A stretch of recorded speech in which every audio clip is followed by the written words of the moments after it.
Hello అండి. అందరికీ నమస్కారం. నేను మీ సరోజినినండి. ఈరోజు స్వామివారి అభిషేకము, పూజ అంతా చూపిస్తానండి. ఎందుకంటే రోజు వీలు పడట్లేదండి చూపించటం. వీడియో పొద్దున పూట పెట్టాలంటే చాలా కష్టమవుతుందండి ఇక్కడ.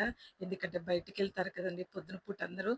కాబట్టి బిజీగా ఉంటుంది. ఎలాగైనా పర్లేదు బ్రహ్మముహూర్తంలో చేసుకున్న పూజ మాత్రం చాలా ఫలితాలిస్తుందండి. మన శాంతిని కూడా ఇస్తుంది.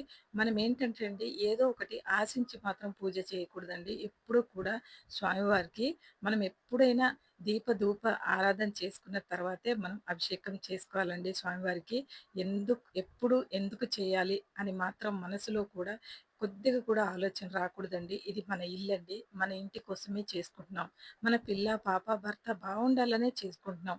మనకి అత్తగారు చెప్తేనో, ఇంకెవరన్నా బయటోళ్ళు, ఇంటి పక్కోళ్ళు చెప్తే మనం చెయ్యమండి. రానిది చూసి నేర్చుకోవాలండి. ఎప్పుడు కూడా మనకి రాని పని ఎవరైనా చూపిస్తే అది నేర్చుకొని, మన ఇంట కూడా మనం ఎలా చేయాలి అని నేర్చుకోవాలండి.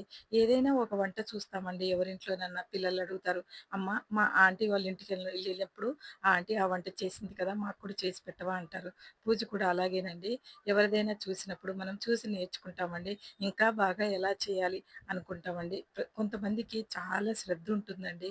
పూజ అంటే మాత్రం చాలా పడిచేస్తారండి. కానీ పూజ అంటే ఎంత శ్రద్ధ ఉంటుందో పిల్లలు, భర్త, ఇల్లు అనంగా కూడా అంతే శ్రద్ధ కావాలండి. ఒక పూజ మాత్రమే ఉండకూడదండి ఆడదానికి. అన్ని వైపులా ఉండాలండి. అన్ని వైపులా వచ్చేస్తుందండి. మనం చేస్తుంటే మనకు ఆ మనోబలం అనేది తప్పకుండా వస్తుందండి. వీడియో నచ్చితే లైక్ చేయండి.